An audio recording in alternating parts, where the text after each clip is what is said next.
welcome to Jerusalem Studio.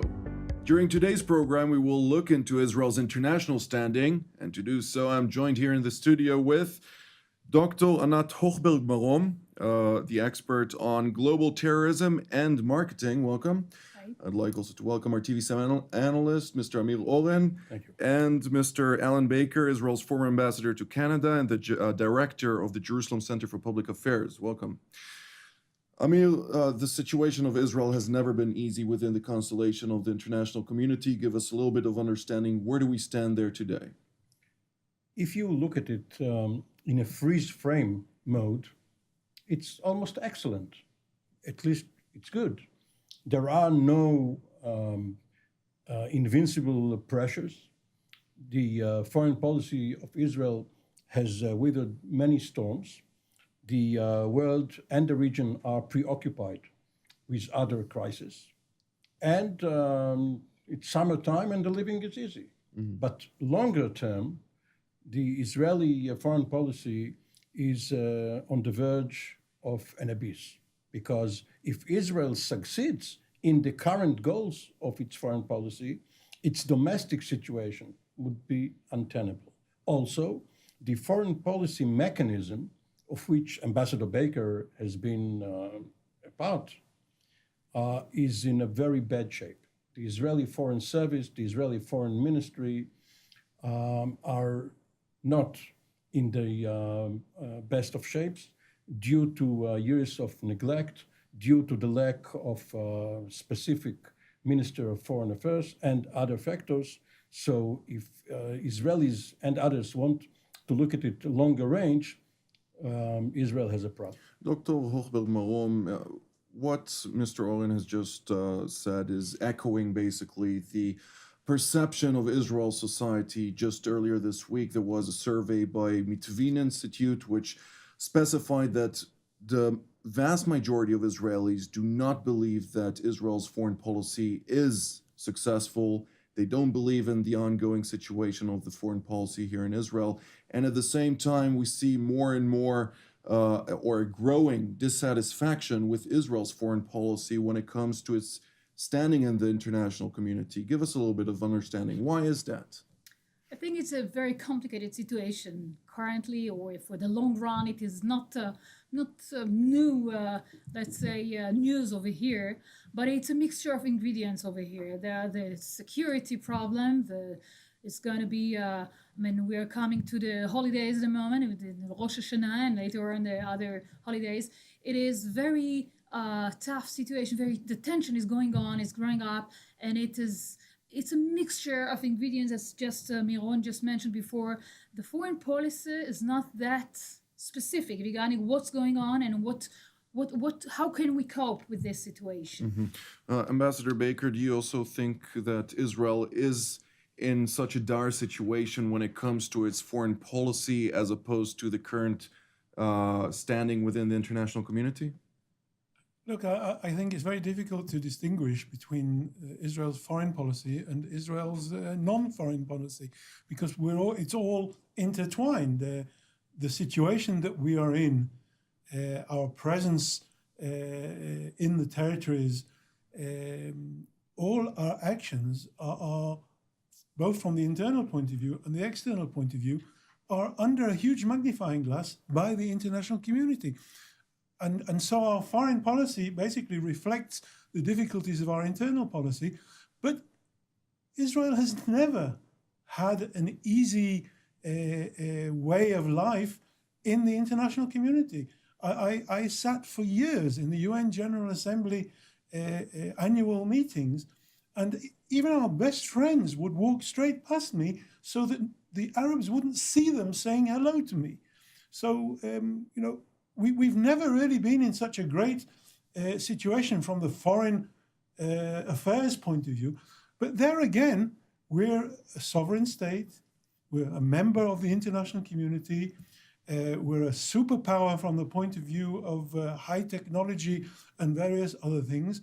We've got strong relationships with 130 states in the world, diplomatic, cultural, economic relationships.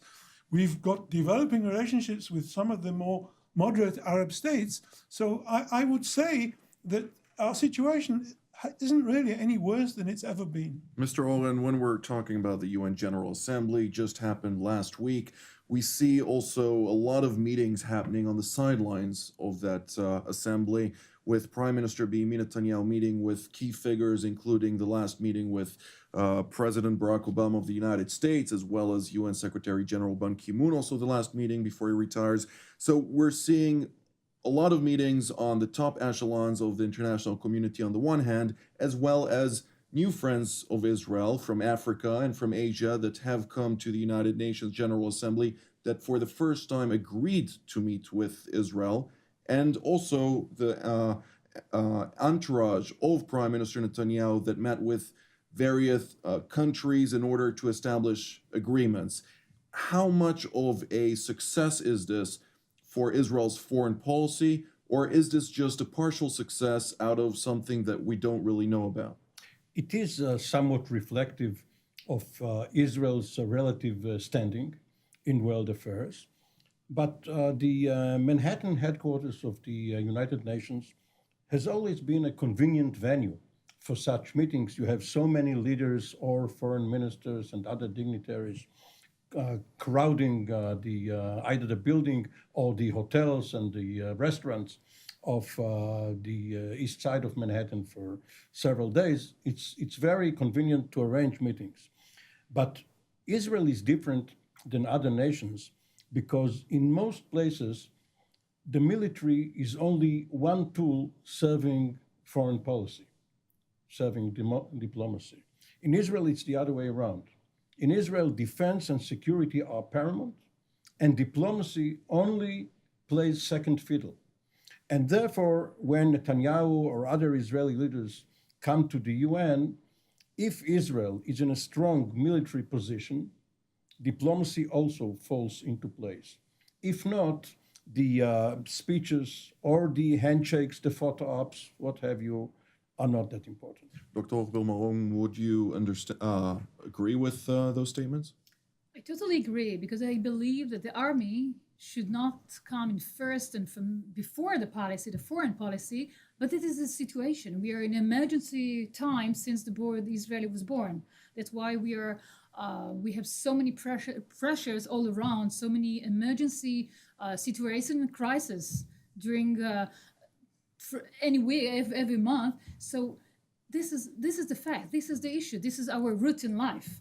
Ambassador Baker, when we're looking about just a couple of weeks ago, the United States and Israel signed a memorandum of understanding in which the United States pledged $38 billion during the course of 10 years from 2019 and onward in order to bolster Israel's qualitative edge in the Middle East in the midst of so many chaotic conflicts. Is this also one of those specific situations in which Israel is coming from a strong suit, that the United States is indeed bolstering it militarily, that brings about also this diplomacy which we heard Mr. Oren talk about? Look, I think it's in the interest of the United States that Israel, being the only democracy with shared values and one thing or another, be strong, be able to defend itself, and be able to, among other things, to defend the interests of the United States. And so I think the Americans aren't just giving us money because they like how we look. They're giving us money because they have a distinct interest in bolstering our security stance. What I don't think I can agree with is that foreign policy or diplomacy in the case of Israel comes only after a security and political situation. I think it can't be otherwise. You know, I remember when Israel was withdrawing from the Sinai or redeploying from Gaza, you know, we were well liked in the UN because we were behaving ourselves from their point of view. And in fact, diplomats would come to me and say, you know, things are very boring here. You people are being too quiet. Our foreign policy can only echo our military situation, and because of our military and political situation isn't always to the liking of the international community for whatever reason, whether it's for their own economic reasons, or whether it comes from inherent anti-Semitism or whatever. They have their views of Israel, and therefore we can't adapt our military and political stance in order to look good to the international community. Nevertheless, we're seeing now more and more Israeli aspirations to normalize relations with its Arab neighbors. One of those aspirations is, of course, based on strategic values when it comes to mutual interests as opposed to the Islamic Republic of Iran, whether it be Saudi Arabia or other countries in the region. Israel has been very vocal about this. Do we see this also materialize on the ground? Yes, in a sense we do. The problem is all policy is interest-driven. However, there are many interests. Each nation has various strategic interests, domestic, economic, and other interests, Israel included. And each nation has to juggle and balance those interests, and sometimes they contradict each other. And it must set priorities. And for instance, if one goes by the example Ambassador Baker chose, when Israel started getting its annual aid, the one you just referred to regarding the MOU, which is now being extended for the next decade, Israel was expected to take part in a peace process which necessitated withdrawals from territories. At that time, it was Egypt. Later on, it also had to do with the Oslo process. It is still ongoing vis-a-vis the Palestinians. Sometimes in the future, maybe Syria will be back on the table. So while one may say that there are no strings attached explicitly, implicitly, yes, one does see those strings. Now, regarding the Israeli relations with Saudi Arabia or other regional partners, again, there are mutual interests vis-a-vis Iran, but there are also expectations on the part of these clandestine, secret partners that Israel gives its share regarding the Palestinian peace process. Dr. Hochberg-Marom, please. I would pursue this issue, and I would say that we have a very interesting and important interest here to collaborate with Arab states, with Muslim states, the moderate one, in order to cope with the global terrorist threat, names ISIS, especially in Syria, especially nowadays, and just what happens in the incursion of Turkey a few weeks ago. And Israel is on the edge, about what's going on and where do we go to. There's a time, a very urgent time, to collaborate even more. Glancingly, or about under the radar, or in very,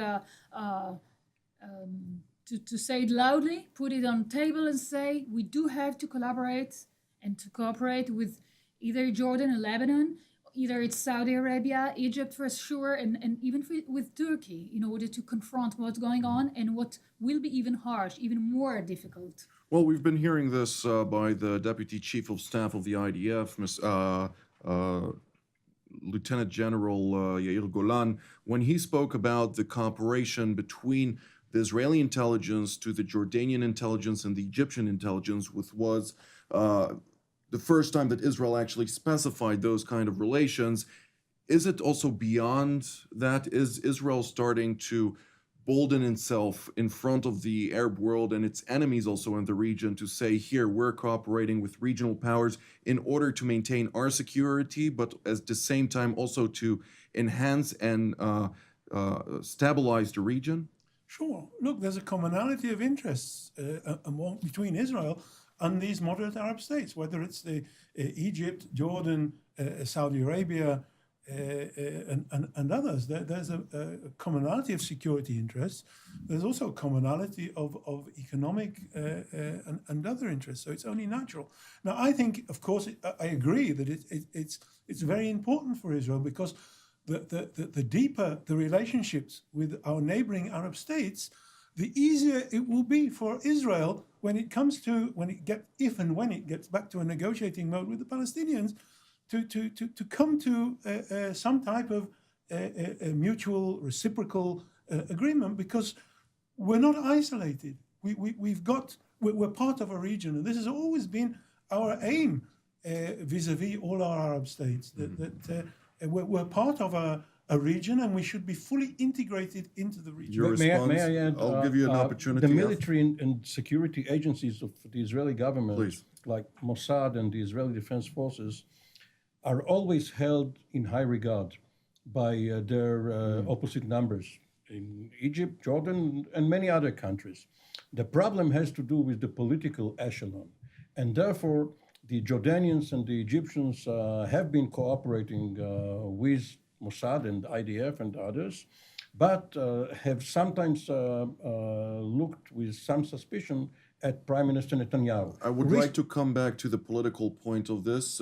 Please, if you'd like to respond. Yeah, I would like to even here to proceed and say that we have a unified enemy. We're not only the ISIS, but also Al-Qaeda in the north. So it is the interest of each and every country in the environment over here, not only necessarily Israeli by tomorrow, but the time is that Lebanon is, Jordan is, there are many refugees over here that are embedded, jihadi fighters all over. I think this is a time to collaborate even more and even further in a very large scope.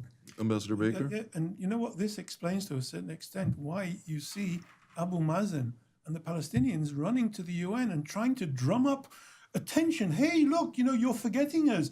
You people are getting together with the Israelis and signing agreements and one thing or another.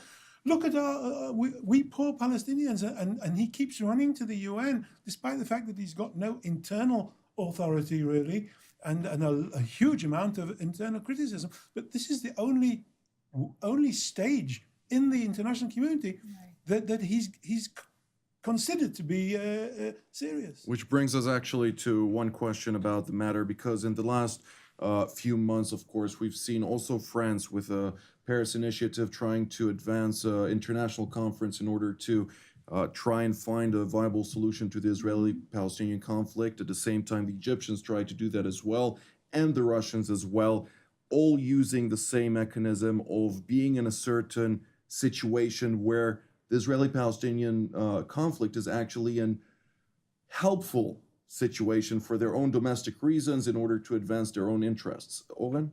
The Arab-Israeli, Palestinian-Israeli is only part of it, but the Arab-Israeli conflict has been considered the core issue of the Middle East. We know that it is no longer true if it ever was. There are many other conflicts, both intra-national as well as Sunnis versus Shiites and all of the other conflicts. However, the Palestinian-Israeli issue is still a thorn in the sides of whoever lives here. And until and unless it is solved by mutual consent, it will keep simmering. And therefore, when Abu Mazen goes to the UN, as Ambassador Baker mentions, he does it in order to signal his Arab brethren that the Palestinians will not let them stay quiet. And therefore, when the Saudis and others want cover from criticism, they beg the Israelis under the table, do something so that we will be able to tell our own electorate that the issue is at least in the process of being solved. So what you're saying that the Palestinian leadership here in the West Bank and Gaza are trying to stimulate or actually cripple the Arab states from normalizing relations with Israel? I wouldn't put the Palestinian leadership in the West Bank under Fatah, under Mahmoud Abbas, in the same basket as the Palestinian leadership in Gaza under Hamas. But generally, yes, they want the terror attacks from whatever corner to serve as a reminder that they are still here and they are not going to go quietly into the night. Dr. Hochberg-Marom? And I would say that it's very important to differentiate between the local, the Palestinian terror, and the global terror. It's absolutely different. No matter how we can try to or make a comparison between, there is different stories over here. Global terrorism is not farther, but it's concerning the ISIS and Al-Qaeda. What is going on with Hamas is absolutely different issue. It's not against the humanity. It's not against the international community. It's in order to establish a country, a state. And what's going on with the global jihad, it's against the universal values, the Western values, against all human beings, including the Muslims, the Sunni Hamas Muslims. organization is an offshoot of the Muslim Brotherhood, which specifically has aspirations to advance global jihad. So I'm not sure. To advance the global jihad, but only here in the Middle East, not far away, and not to establish any universal caliphate. But It's absolutely Ambassador different. Baker? But terror is terror. Terror is terror. terror. Right. And killing people, killing innocent civilians indiscriminately, whether it's by Hamas or killing their own people, whether it's by ISIS anywhere else, is killing innocent people. Now, the reasons or the aims might differ. There's a And different. here I agree with you, but ideology. terror is terror, You're right. And there are resolutions of the United Nations. My profession is an international lawyer. I was even the legal advisor of the Foreign Ministry for many years. There are resolutions of the United Nations that specifically condemn terror in all its forms for whatever reason, without any distinction between cause. I totally agree with you, but what I say is that the Palestinians do not want to. They don't want a country of terrorist state, as we call the Islamic State. Islamic State established a terrorist state. Period. It's not the same as Hamas. With all the respect over here, what we are talking about is a very nihilistic ideology, which is the global jihad ideology, as compared to the ideology of Hamas, which is absolutely different, and a national core ideology. Even though this is a fascinating topic, we're still focusing on Israel's international standing. So, Mr. Oren, how much does this Arab-Israeli dispute actually hinder Israel's international standing? Let me just steal a short comment. And what we just heard is a perfect example, perfect expression of the complexity of the issue. Because, yes, ISIS, Daesh, is a terrorist organization. How do you call someone who fights this terrorist organization? Do you call them anti-terrorists? Hezbollah is fighting Daesh, but Hezbollah is also a terrorist organization, now being considered by the Israeli military to be an army rather than a terrorist organization, but using terrorist tactics. All of this, to go back to your question, in a way helps Israel's international position, because Israel borders Syria, which is now the main battleground. Israel has excellent intelligence assets in place.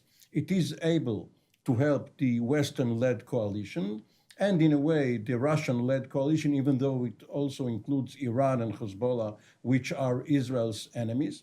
So Israel is definitely one of the best addresses in town, which people go to when they need help. Dr. Hochberg-Marom. And I would say that there are the best technologies in order to confront terrorists. It could be the global one, it could be the local one. And I think that Israel can and do add a lot and gives tons of information and shared information in order to confront this issue. Ambassador Baker? Well, I can only agree. When I was ambassador to Canada and the Canadians were in Afghanistan, they would come to us for advice and for assistance, and even send their officers and soldiers to go through a course on how to deal with the type of terror that we're experienced in and they're not so experienced in. Mm-hmm. But then again, all of this has a certain limit to its usefulness.